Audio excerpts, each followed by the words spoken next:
Hola, mi nombre es Eibar Rojas, soy estudiante de licenciatura en Educación Básica Primaria y hoy vengo a hablarles sobre la reproducción de los seres vivos. La reproducción es un proceso mediante el cual los seres vivos producen descendencia para aumentar el número de individuos de su especie y garantizar su continuidad. La reproducción puede ser sexual, cuando participan dos progenitores, macho y hembra, y cada uno aporta sus gametos formando un cigoto. También puede ser asexual, y es cuando un solo individuo origina uno o varios individuos, idénticos a este. Los organismos unicelulares presentan distintos tipos de reproducción asexual, que son: bipartición. Consiste en la división de una célula progenitora en dos células hijas. Esa forma de reproducción es característica de las bacterias, las archaeobacterias y algunos protistas, como los paramecios, entre otros. La esporulación es la forma de múltiples células hijas al tiempo. Primero el núcleo de la célula madre se fragmenta, luego se forman nuevas membranas plasmáticas y otras estructuras alrededor de cada porción del núcleo, y así se forman nuevos individuos. Finalmente, la célula madre se rompe y los nuevos individuos formados se liberan. Esta forma de reproducción se presenta en ciertos protistas parásitos. La gemación consiste en la duplicación del núcleo y la formación de un nuevo pequeño abultamiento o yema en la superficie de la célula madre. Luego la yema crece y se separa de la madre. Esta forma de reproducción es frecuente en las levaduras que pertenecen al reino fungi. Los hongos multicelulares se reproducen por medio de esporas, en estructuras especializadas llamadas esporangios. Las esporas son resistentes y transportadas por el viento y producen micelios. Cuando los hongos encuentran un sustrato húmedo, como una fruta madura, pues ahí se reproducen. Aquí miramos el ejemplo de una naranja. Aquí encontramos otro tipo de hongo. Ha encontrado un lugar húmedo para vivir y su estructura, digamos que es demasiado grande.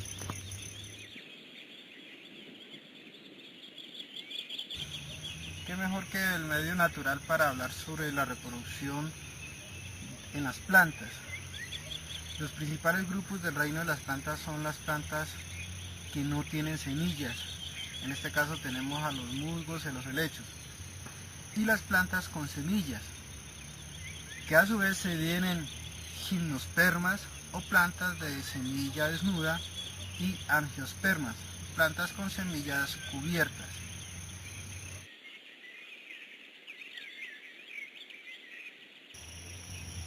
Las plantas sin semilla, como los helechos, se reproducen por medio de esporas. Estas germinan y se convierten en pequeñas plantas que luego producen gametos que se fusionan y originan un cigoto, que luego se transformará en una planta adulta. La estructura reproductiva de muchas gimnospermas se llama cono. Cada planta tiene conos femeninos que producen óvulos y conos masculinos que producen polen. En este caso podemos ver a la derecha un cono femenino y a la izquierda un cono masculino. En el caso de los pinos, el viento transporta el polen de una planta hasta otra, donde ocurre la fecundación, y las semillas se forman en las escamas de los conos, teniendo una cubierta dura para protegerse mientras ocurre la germinación.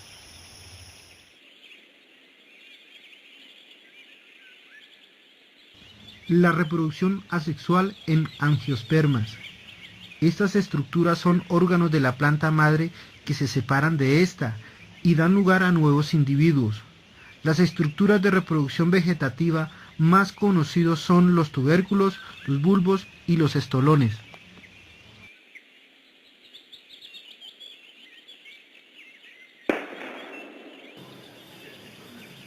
Los tubérculos son tallos subterráneos, engrosados que acumulan sustancias de reserva y contienen yemas, que originan nuevas plantas. La papa es uno de ellos. Aquí vemos que esta papa ya ha empezado a germinar. Entonces, si la sembramos en tierra, pues va a dar una nueva planta. Los bulbos son tallos subterráneos, con hojas carnosas, como aquí el de la cebolla, que los envuelven y que presentan yemas en su base. Los estolones son tallos que crecen hacia los lados y cuando llegan al suelo forman raíces y se separan de la planta madre. La fresa y muchos pastos desarrollan este tipo de reproducción por estolones.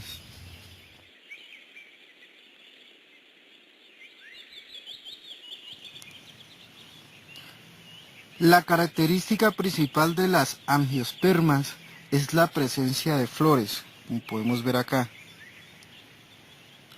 En las flores ocurre la unión del gameto femenino, llamado óvulo, con el gameto masculino contenido en los granos de polen. De esta unión surge la semilla, que permanece en la flor hasta completar su formación. Mientras la semilla se desarrolla, la flor se transforma en un fruto. Aquí podemos ver una flor que apenas se está transformando en una semilla. Y ya el fruto formado, que está de color verde. Las flores presentan una inmensa variedad de formas, colores y tamaños. Las estructuras que conforman la flor son los sépalos, son de color verde, forman el cáliz y tienen como función proteger la flor. Los pétalos son de color vistosos, forman la corola y atraen a los animales polinizadores, como las abejas y los picaflores. Los estambres producen los granos de polen. El pistilo contienen los óvulos que darán lugar a las nuevas semillas. La reproducción sexual en las plantas se realiza en las siguientes etapas. La polinización es el transporte de los granos de polen desde los estambres hasta el pistilo.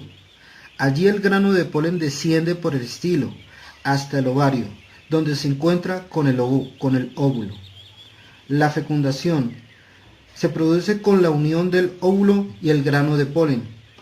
El óvulo fecundado crece y se transforma en semilla, mientras que el ovario que lo contenía se transforma en fruto.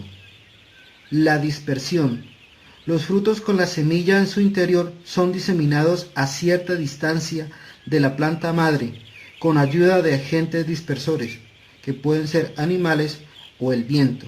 La germinación ocurre cuando la semilla cae al suelo y se transforma en una nueva planta.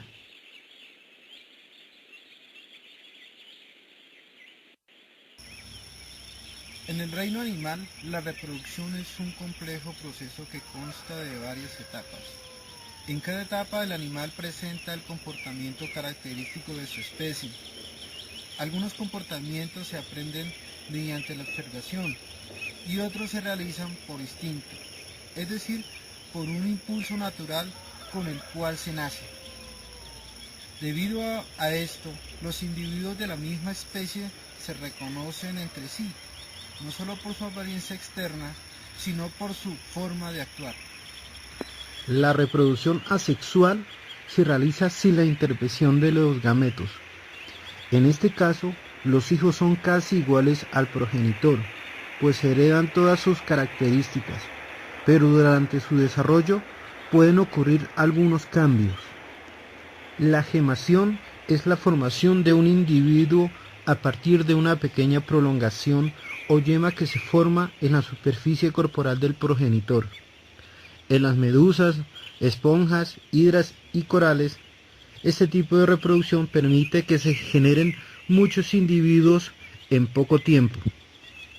La regeneración consiste en la producción de un individuo a partir de un órgano, un tejido u otra estructura que se haya desprendido del cuerpo del animal. Al mismo tiempo, el cuerpo original recupera su parte. La partogénesis hace referencia al desarrollo de nuevos individuos a partir de óvulos no fecundados por espermatozoides, es decir, sin la intervención de un macho. En las abejas se presenta este tipo de reproducción. Este tipo de reproducción requiere la participación de un macho y una hembra. Los hijos heredarán características del padre y la madre, y nunca son idénticos a alguno de ellos, sino parecidos a ambos.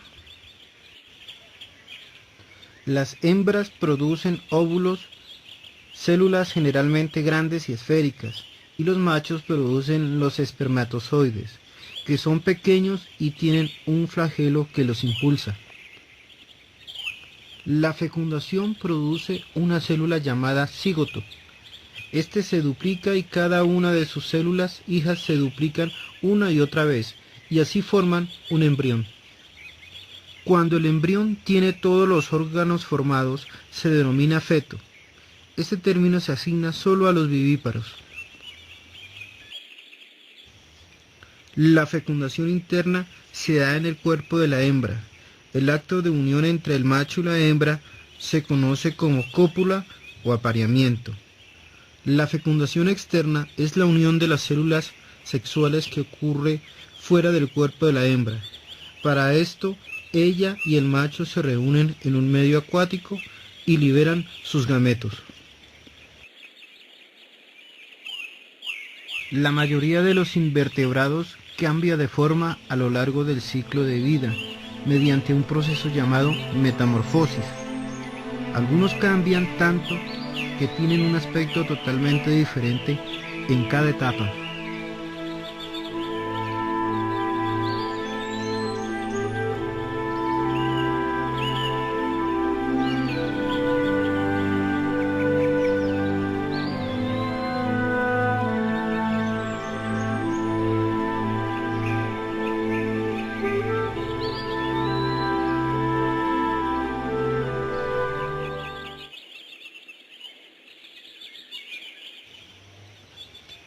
El desarrollo ovíparo. El embrión se desarrolla en un huevo que la madre pone fuera poco tiempo después de la fecundación, si es interna, o que ha puesto antes si la fecundación es externa. En su interior hay una sustancia gelatinosa llamada vitelo, que proporciona alimento al embrión.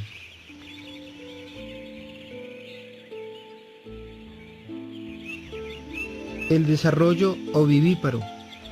El embrión se desarrolla en un huevo que la madre retiene en su interior durante la mayor parte del tiempo. Este depende del vitelo, no de la madre directamente. El organismo rompe la cáscara poco antes o poco después de la puesta del huevo.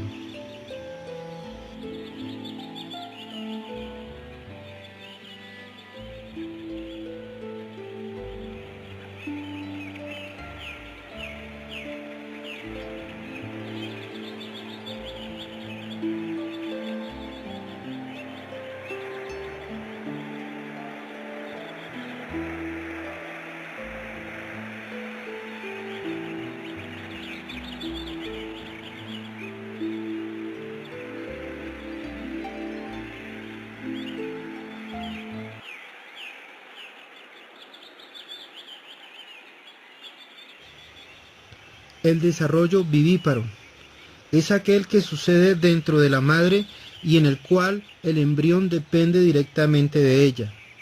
En los mamíferos se lleva a cabo en un órgano musculoso llamado útero, y después de nacer las crías beben leche, que la madre produce a través de sus glándulas mamarias, ubicadas en la piel del pecho o el vientre.